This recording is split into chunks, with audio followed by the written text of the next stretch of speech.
33 past with the breaking news out of the Middle East. Israel unleashing a new round of airstrikes on Lebanon today. And moments ago, the IDF said it struck more than 120 Hezbollah targets 2 days after its leader was killed. NBC's Matt Bradley's in Beirut with more for us. Matt, welcome. So what are you seeing there? What's it been like today? Well, we're seeing the same thing we were seeing in the last couple of days, which is continuous bombardment right off my right shoulder into the neighborhood of Dahia. This is a Shiite neighborhood, a Shiite majority neighborhood, and also a stronghold for Hezbollah. And it was 2 days ago that we saw the monstrous bombs that went off that killed Hassan Nasrallah, the leader of Hezbollah. But we're also hearing news that Israel is hitting in the eastern part of the country, the Bekaa Valley, where they've killed 17 people, according to Lebanese health authorities, and of course continuing their strikes on the Shiite majority strongholds of Hezbollah in the southern part of the country.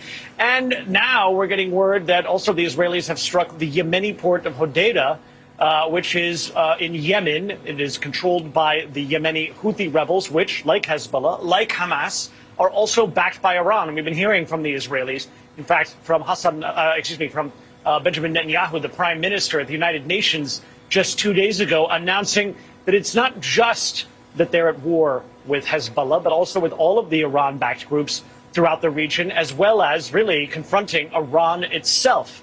And now Iran has said that they are not going to let this attack that killed Hassan Nasrallah, as well as a senior official with the IRGC, the Islamic Revolutionary Guard Corps of Iran, the group that oversees all of these different militant groups backed by the Islamic Republic. They're not going to let that go unanswered. So right now, the entire region, Alex, is kind of at the precipice of a region-wide war, and it all depends on what happens next, whether or not Hezbollah responds forcefully to the death of its leader, or whether or not Israel decides to proceed with a ground invasion of Lebanon that could have devastating effects for the southern part of the country that has already been reeling from a week of expanded Israeli attacks. We just heard from the prime minister of Lebanon today saying that about 1 million people have been displaced from their homes in just 1 week after Israel began its expanded offensive last week, if you remember, with those really surprising pager and walkie-talkie attacks that set all of this off.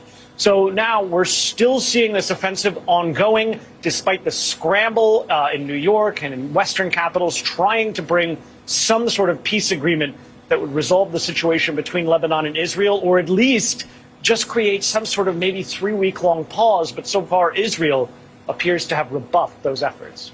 Alex. Yeah. Okay, Matt, thank you so much for giving all that to us, and we'll check in with you again. Joining me right now, we have retired U.S. Navy Admiral, he is admirable, I've made that mistake before, James Stavridis, former Supreme Allied Commander of NATO, MSNBC Chief International Analyst, and the author of the forthcoming book, The Restless Wave. I think it's Freudian, my friend. I think that's why I mess up with those two words every once in a while.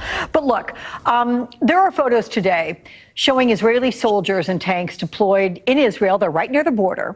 How close do you think we are to a possible ground operation in Lebanon? What would be a tipping factor to setting it off? You've already seen it, Alex, and that would be the senior Israeli leadership. So Minister of Defense Yoav Gallant, the general who's the head of the Israeli Defense Forces, if you see them up there in and among their troops, and they have been there over the last week, couple that with the heavy movement of armor, artillery, tanks, looks to me like it's a better than even chance the Israelis are going to go in there on the ground. What they want to do is open up enough space so that Hezbollah, which, as Matt points out, is kind of reeling right now. Mm-hmm. So Hezbollah is pushed back at least to the Litani River. That would give breathing space and allow the Israelis to get their people. 80,000 Israelis are pushed out of their homes back into relatively safe conditions. And it also would have the effect, the Israelis hope, of stopping further missile attacks.